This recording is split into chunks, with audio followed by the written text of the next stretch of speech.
The Broncos have gotten tons of backlash from NFL fans and former and current players for their decision to bench Russell Wilson. And you got people saying how Sean Payton's overrated. He's a fraud. He's nothing without Drew Brees. And here's the truth about this situation that nobody wants to talk about.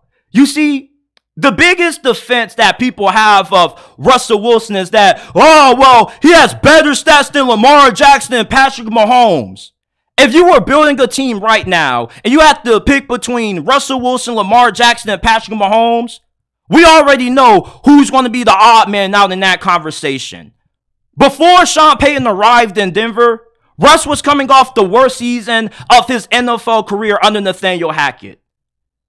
Sean Payton arrives on the scene this year, and all of a sudden, Russell Wilson looks way better than what he did previously. But the version of Russell Wilson that people believe they saw this year isn't actually the version of Russ that we saw in his prime with the Seattle Seahawks. And I think that's the harsh reality that nobody seems to grasp in this situation. He's one of the highest paid quarterbacks in the NFL, and he hasn't delivered on the high salary that they gave him when they traded for him from the Seahawks. People still think that Russell Wilson is an elite quarterback. If this dude was a great quarterback, Seattle never would have traded him. Pete Carroll and their general manager couldn't wait to get rid of Russell Wilson. And then he goes to Denver and he has his own office. He's alienating himself from the team. And there's been former players who have spoken out against Russell Wilson's personality. I'm not saying this dude is a terrible person, but he's not this angel that people are trying to make him out to be. You see, Sean Payton deserves blame for how things have gone in Denver this year. But let's not act like Denver has been a complete shit show this year. This is the best Denver has looked in the last couple of years. Sean Payton has been able to build the offense around Russell Wilson and what he's able to still do good at this point in his career. He's extremely limited. If you think the version of Russell Wilson that you've seen this season is anywhere close to the version that you saw when he was at his prime with Seattle, you might need to go back and rewatch some old vintage Russell Wilson highlights because he is washed. All right? He can't run like how he used to. He can't really do any of the Houdini stuff he used to be able to do with the Seahawks when he was spinning out the sacks and extending plays for like 8-10 seconds. Russell Wilson's best days are behind him. Is this dude still good enough to be a serviceable starting quarterback? Yeah, he is, but not with the contract that he's on right now. And that's the hardest thing to accept about this situation. If you're a fan of the Denver Broncos or Russell Wilson, you still believe that the Russell Wilson that you saw this season is the one that you saw with the Seahawks. And that's not true. It's not true at all. You got people saying, it's not Russell Wilson's fault. He doesn't have this. He doesn't have that. When you're getting paid the money that Russell Wilson is right now, you have to be able to overcome certain limitations. When you are an elite quarterback, you're able to elevate your team in some capacity, even if you don't have a complete team around you. Look at Joe Burrow. His second season, coming off a season-ending injury, he took Cincinnati to the Super Bowl with great wide receivers, but a shit offensive line. That's what elite quarterbacks are expected to do.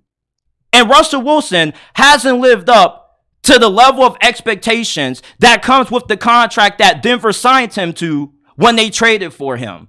And that's something that I don't hear anybody talking about. It's weird how in today's society, people lack accountability. Nobody wants to hold Russell Wilson accountable for some of the off performances that he's had this year. You just want to judge Russell Wilson based on the stats. But if you watch these games, Russell Wilson struggles to throw the deep ball effectively. He can't break out the sacks and extend plays for like 10, 12 seconds like how he used to do in his prime with the Seahawks.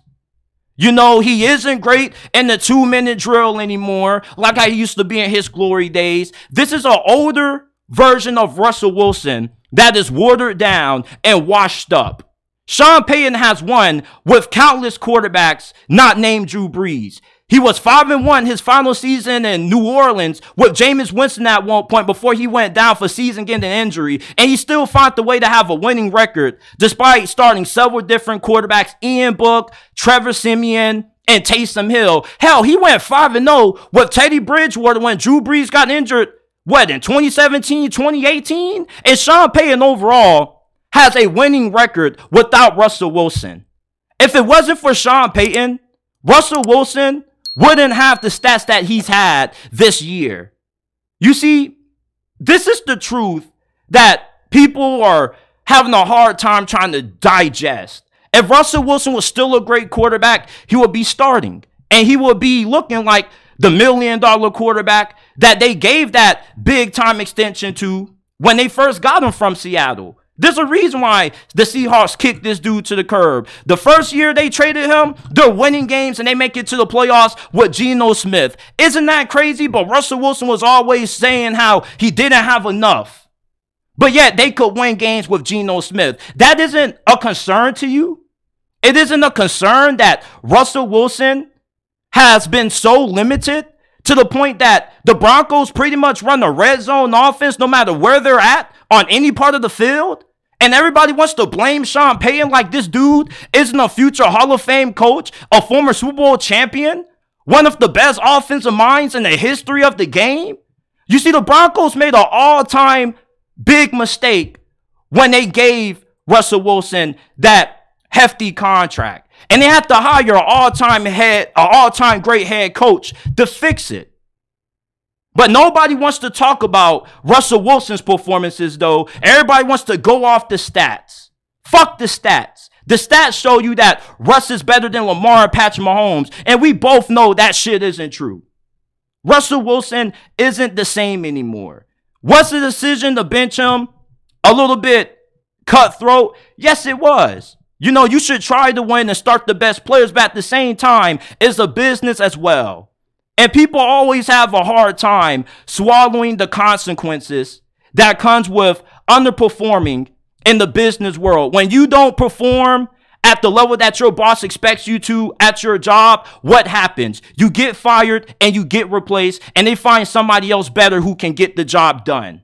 That's just the reality of the NFL. It's a performance-based business. You can't judge how good a quarterback is based on stats, because if that's the case, there's a ton of quarterbacks that put out great stats, and I guess they should be regarded as the best in the game, but stats don't reflect how great a quarterback truly is. Because if that was the case, then Russell Wilson would be arguably a top 3, top 5 quarterback right now based on the stats. But the stats don't reflect the actual performance in the game.